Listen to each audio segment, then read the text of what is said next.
Welcome to the Teach, Lead, Innovate podcast, where we dive deep into the heart of innovation, leadership, and transformative ideas shaping the future of education and technology. Each episode is a journey into the minds of visionary educators, thinkers, and leaders who are not just talking about change, they're living it. Real people leading real change. This is where passion meets practice and ideas come to life. Welcome to the Teach, Lead, Innovate podcast. I am so excited to welcome our first international guest, Clare Welsh, to the podcast this week. Clare is a cognitive behavioral hypnotherapist and mindset coach. She was a primary school teacher for 20 years, both in the UK and abroad. While teaching in the Middle East, Clare was asked to take on an additional role supporting newly qualified teachers. Although this was a hugely rewarding process, trying to juggle the two roles and deal with various challenges in her family life and health scare led to Clare beginning to feel the dreaded symptoms of teacher burnout. So she left the teaching profession in 2020 to start her therapy training. Clare initially enjoyed using all of her new therapy skills on herself, which was a hugely positive, life-changing experience, and she wished she had known about these skills 20 years beforehand.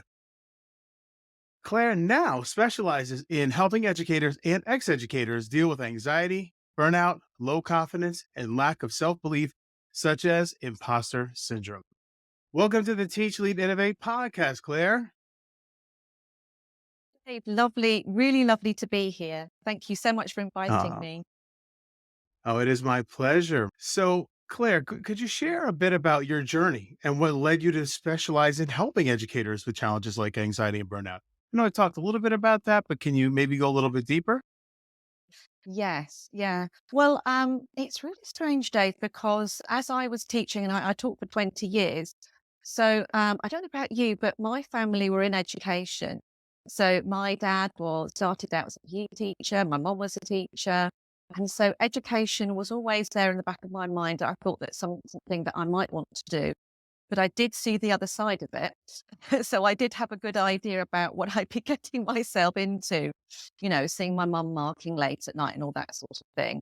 Um, I think that was good actually when I went into education, that I had quite a rational mindset about what it was going to be like, and I thought I could be good at it.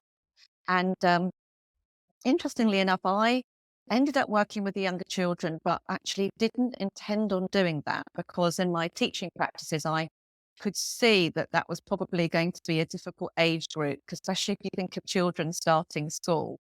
And then not only are they new to school, but you've got the new parents as well. So it's almost like you've got two Of classes to deal with. course. So I thought, and my mum used to say to me, don't teach them, teach year three. Like, the 7, 8-year-olds, 7, 8, 9-year-olds. It's going to be much easier.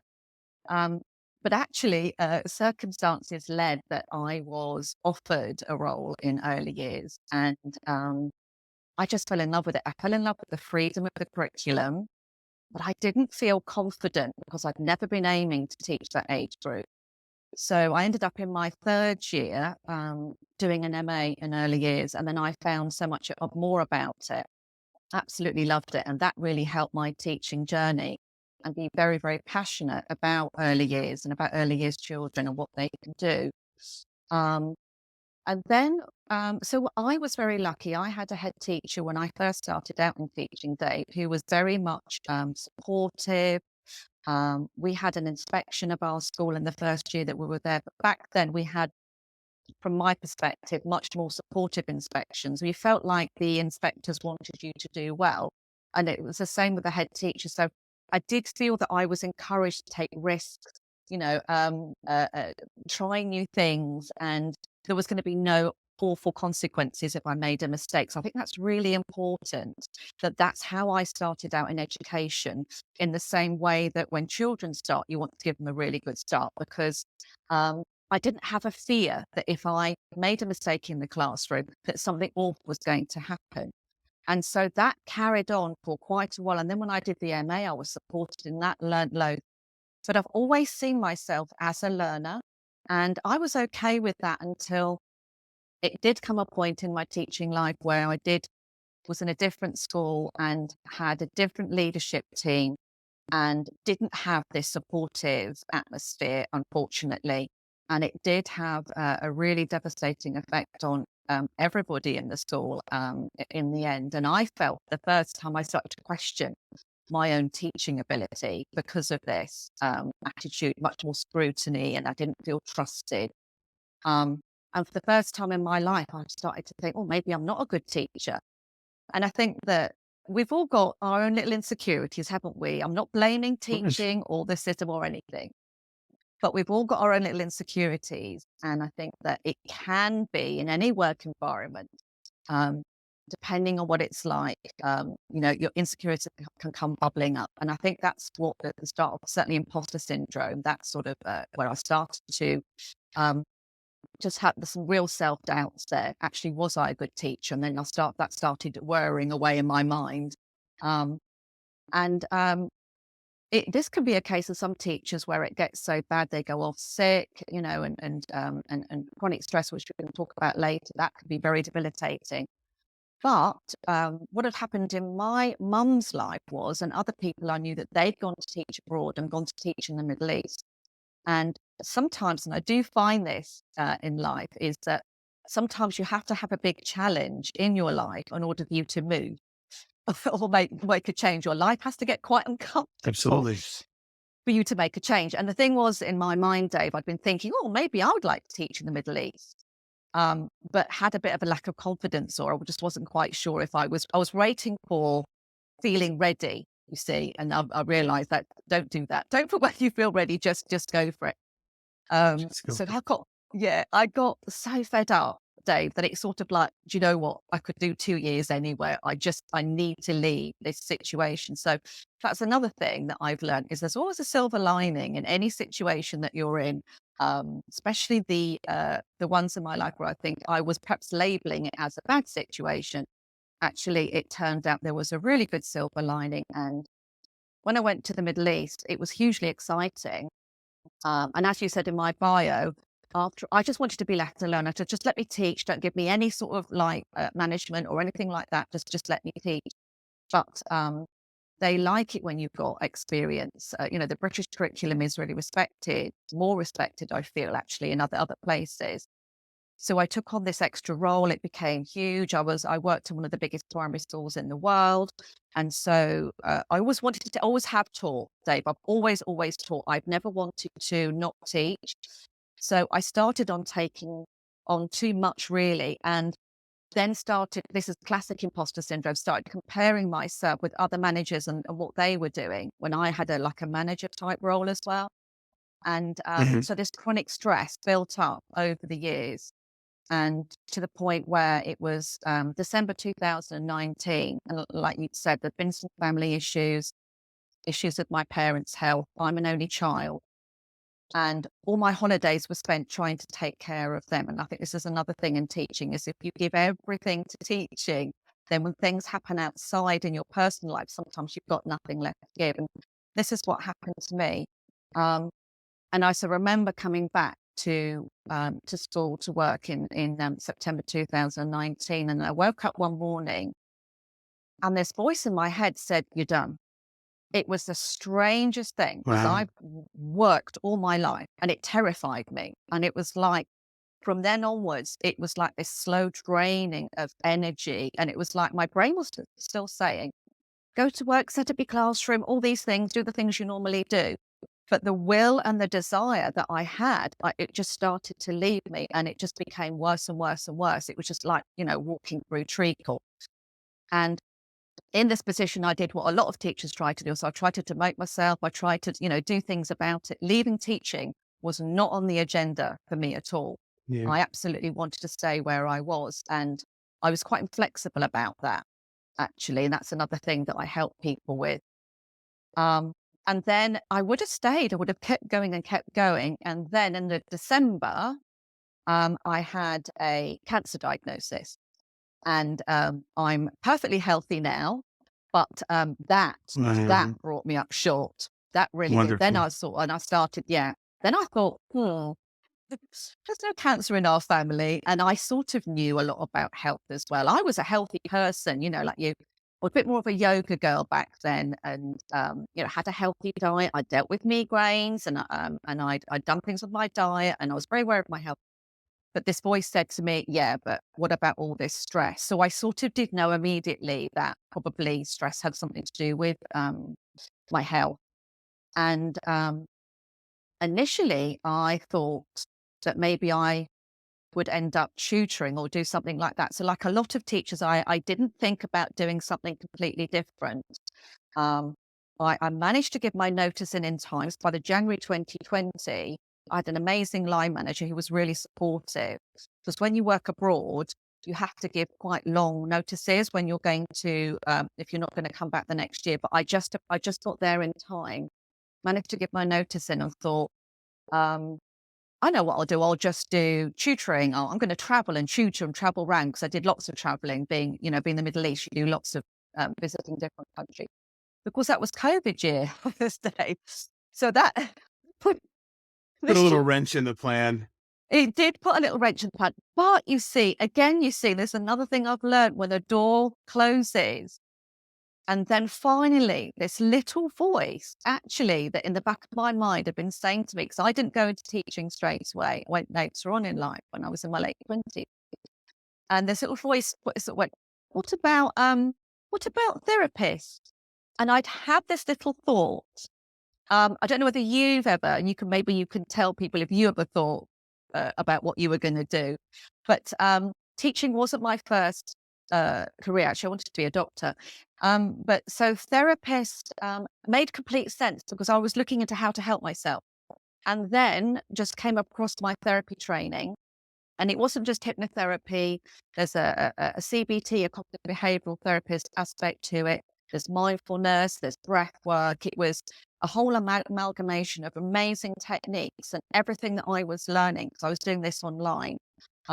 And because of the time difference, I was able to attend lots of live sessions and work with other students. And there was another head teacher on my course. She was in Scotland and she was doing the course at the same time. We had psychotherapists on there. We had psychologists on there. It was an amazing course. I learned so much and of course applied everything to myself. All the stress reduction stuff I was trialing on myself. And then we went back into the classroom. Other teachers started asking me, what are you doing? And so I started saying, oh, this is really working for me. Do you want to try this? So I was trying things with teachers and they become my case studies. So in a way, it was quite a natural progression into where I am now because I started working with teachers, then testing it out. And then those initial case studies, they all came back and wanted me to be their clients. So it's been a really organic process. And yeah, I just want to say to anybody out there, if you're going through a tough time, there will be a silver lining there. You've just got to look for it. Just be patient and look for it. So, yeah, and that's here where I am now, 3 years on. I really appreciate you sharing that background because I think it's going to resonate with a lot of people that are listening. One thing that I picked out of there was the work environments that you were in. The one was very supportive, the one not as Mm. much. So my question is, what role do you believe educational institutions should play in supporting the mental health and well-being of their staff? Yeah, it's hugely important. When I was doing research for the program that I run now with teachers that I help teachers, I looked into research into imposter syndrome. I looked into research around burnout. And there's lots of studies to do with burnout, saying that the work environment is hugely, can be really effective. You're going to have burnout or not. And what you tend to get is if you've got this shame and blame type culture in a school, if you've got a lot of that going on. And so lots of teachers I talk to, so I'm not going to say that the whole of the UK is like that at all. But I think what seems to have happened is that there is more and more this environment of scrutinizing. Teachers don't feel trusted. And this eats away at their self-confidence. And there's sometimes in some schools, there's a bit of a them enough situation with the leadership and with teachers themselves.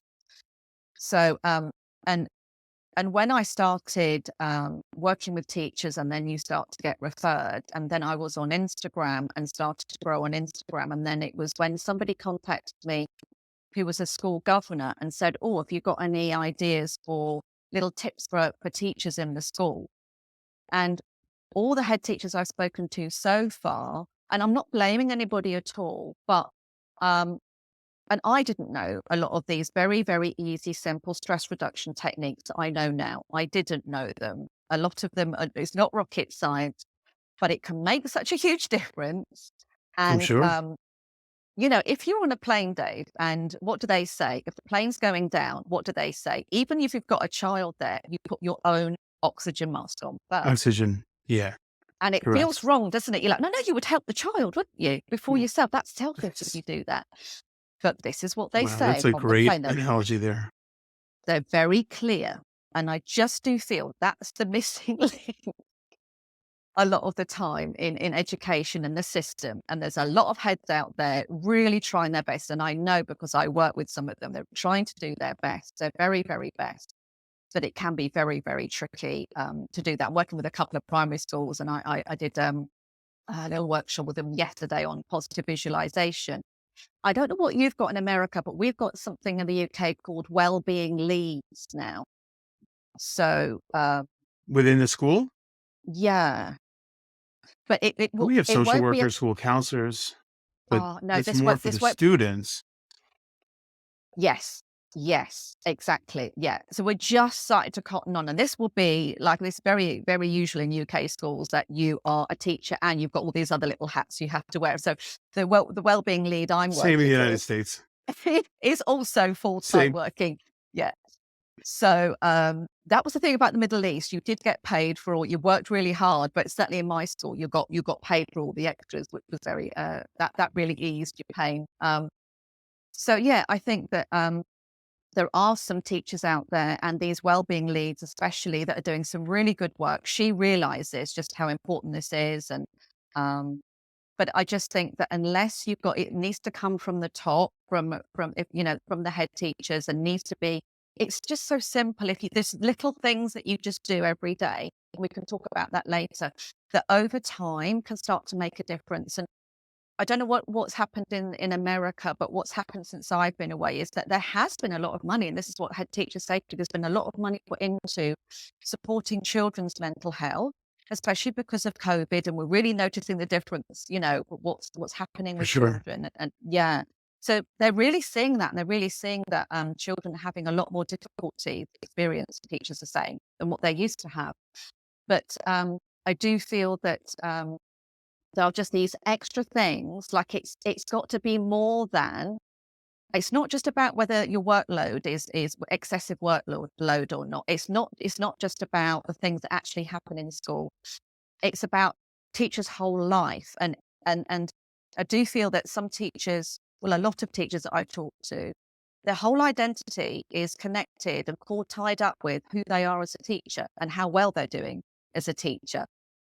And Hmm. and that's what happened with me. So yeah, it can, and again, this can be then it starts to affect your nervous system. Then you get the stress response, you get this adrenaline and cortisol dump in the body, and if this goes on and on and on, and you don't know how to switch this stress off, this is where the dangers are to do with your health.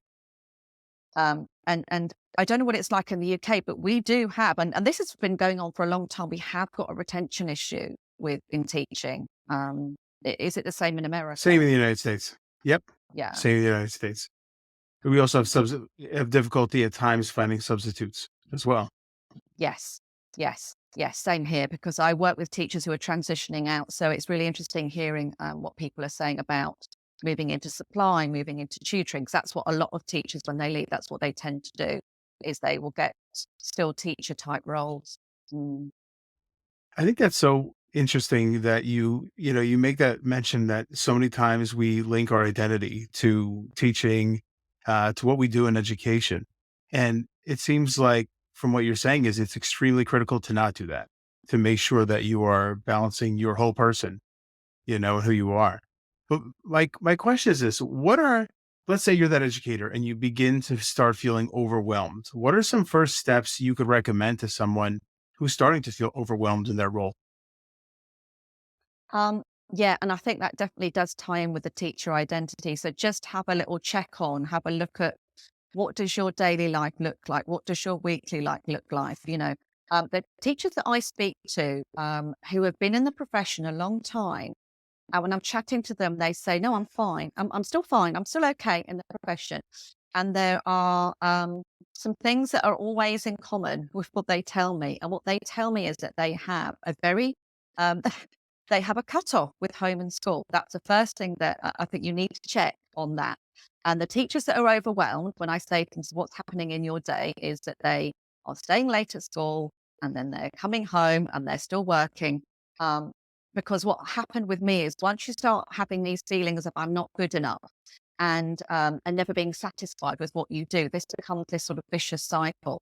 And a lot of teachers, they get home and they just have this horrible sort of feeling of I should be doing something. I should be doing something, and they find it really difficult to switch that off. So it's Mhm. absolutely vital that you have this cut-off time, and so that your home life and your school life, that there is some space for you in your mind, in your body, and for your family as well, because a lot of teachers, then the parent teachers, then have this guilt because they often feel like their own Oh children are yeah, coming last. So this is another thing, for another sure. stick to beat yourself with. So I think that's the other thing as well, is I work with teachers on their mindset of what are they feeling overwhelmed about, and have they got any sort of identity outside of teaching, because your mind needs a break. Your mind definitely needs a break. So, can you suggest ways in which educators can support each other within their communities? Because of course, this Yeah. is not just isolated. This isn't isolated. Yeah. Sure, there's so many. So, what do you suggest? Yeah, that's interesting actually, because I was talking to a teacher that I'm working with the other day, and I think that because there isn't this awareness going on of just how detrimental it can be to not switch off from school. So we're doing exactly this. We're talking about how can you leave at a reasonable time, and when we were talking about why she wasn't leaving, it was because another teacher who she gets on very well with, he was sort of hanging around after school. Someone else was there, sort of chatting and what have you. So I think that, and certainly in my experience, it became a bit like, I wouldn't say competition, but I think that it can be in schools that people are sort of looking around and thinking, oh, I need to do, what's she doing? Oh, I need to do, oh gosh, look at her classroom, and my experience was that the teachers didn't say to each other, come on, we need to go home. Come on, let's go home.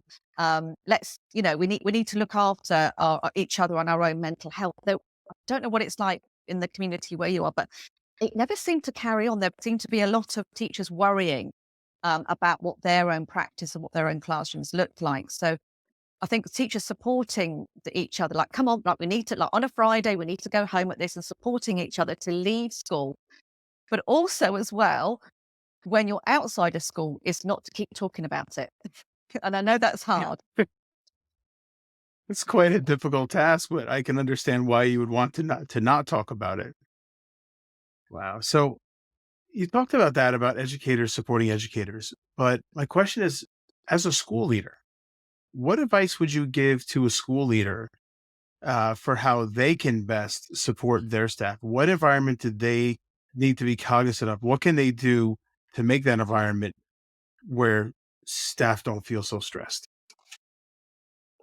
Well, I think what I touched upon earlier is definitely to do with making sure you haven't got a shame and blame culture going on in your school, um, and to talk very openly about expectations. And the thing with teachers is that they can get these very unrealistic expectations going on in their mind. There's a term I learned in my therapy training, and I'm going to spell it first, and then I'm going to say it, Dave, so people don't hear it wrong. So it starts off with MUST. Okay, so I'm going to finish the word, but remember it's MUST. The term is masturbation. Masturbation. Have you heard of that? I have not. There's a great psychologist, Explain. Albert Ellis. Yeah. Hmm. So I think it's this understanding from leadership that teachers often, they have these things going on in their mind. They want to please, they want to do well, they want to do their best for you. But as soon as you start inserting the word must, have to, ought to, do you see? Like, so I must do well. I must do the best lesson. I have to be the best teacher. And a lot of teachers have these inflexible, very inflammatory words in a sentence. And if you can just talking to teachers and talking about expectations and making sure that you are aware of what teachers are thinking about and what their expectations are and how they feel about what they're doing in school. Because and this is another simple tip, is that if you start to become aware of what your thoughts are, and I work a lot with teachers on limiting mindsets, as I have to be the best, I've got documents and things, and up this will come. A tip is if you swap these very inflexible words for things like I would like to, I wish to, I aim to. So I would like to do a really good lesson. I'm aiming to be a really good teacher. If you start to dial down, you're dialing down the stress in your mind. So having dialogue with your teachers and talking very openly about your expectations and saying, look, if you muck up, it's fine. I'm going to be there for you. I've got your back. But also, like I've said, if you can also have a culture of making sure that teachers do have a home-life balance, so making sure they do go home and, not emailing them at home, that sort of thing, letting them have a life. I understand. I can't just say, just reduce all the workload, don't, make small class sizes, things like that. I understand that that's not possible. But there are things definitely to make that designation between home and school and making life in school less stressful, so teachers aren't so frightened about making mistakes. I think that's maybe a couple of things that might make sense. I think that makes perfect sense. And what I got from what you said was the thing that popped out right to me was growth mindset. Yeah. So many times I have a student that says, I'm not good at math. Whoa, whoa, whoa.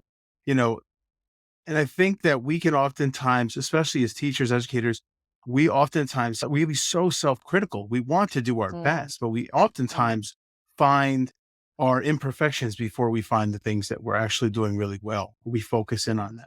And I think it can't be, you must. And I really thank you for sharing that, because I think that is one of the things that I see just in American education, is that it is this, we tell our students to have a growth mindset, to not be so mm. harsh on themselves, but we need to really do the same things ourselves. Correct? Yeah.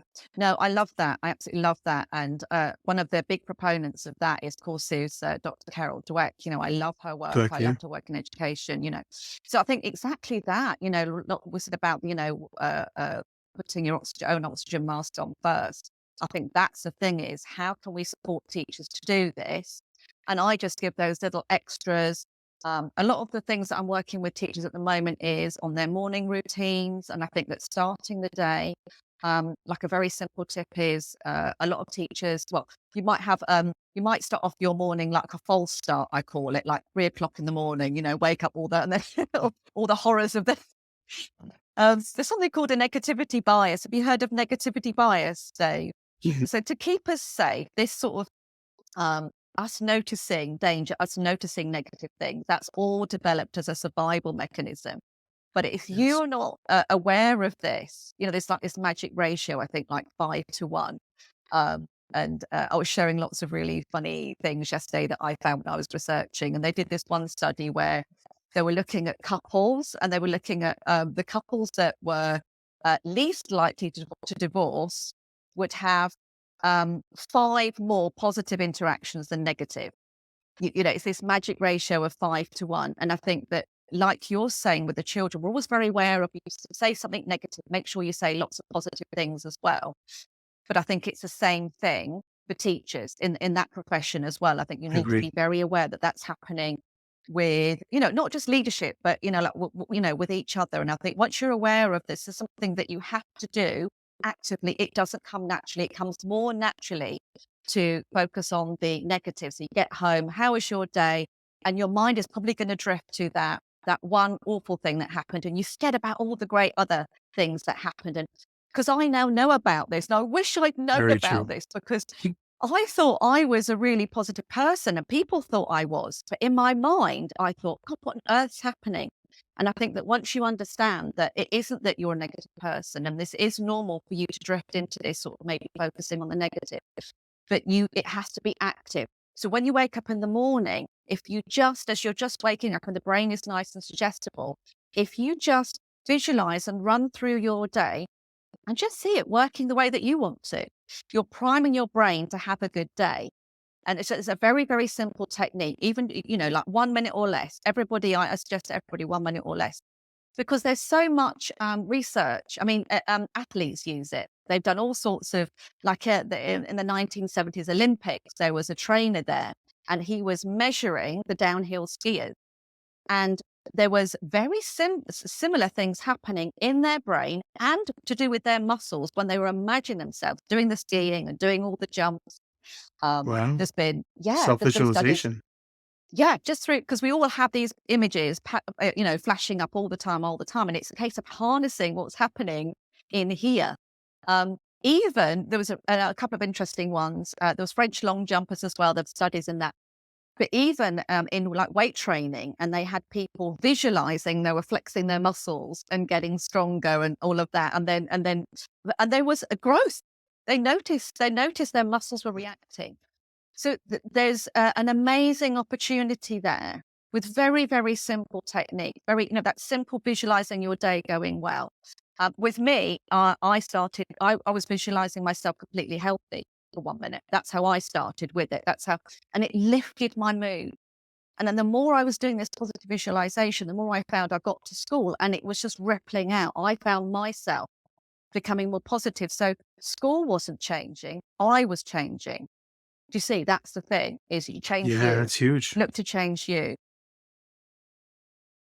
Thank you for sharing very practical suggestions, because I think a lot of times we can, I think a lot of times we hear in the news and stuff the importance of this, but a lot of times we don't know what to do, what steps to Mm, actually take. mm. And so I know you've worked with a lot of clients. Can you share, is there one success story maybe that you have that you're especially proud of, and where you helped an educator overcome a significant challenge? Could you share? Um, yeah, I think one of the ones that always stands out to me, and I tell this to prospective clients because it happened with a case study. And this is how I came across the term imposter syndrome, because I hadn't heard of it before.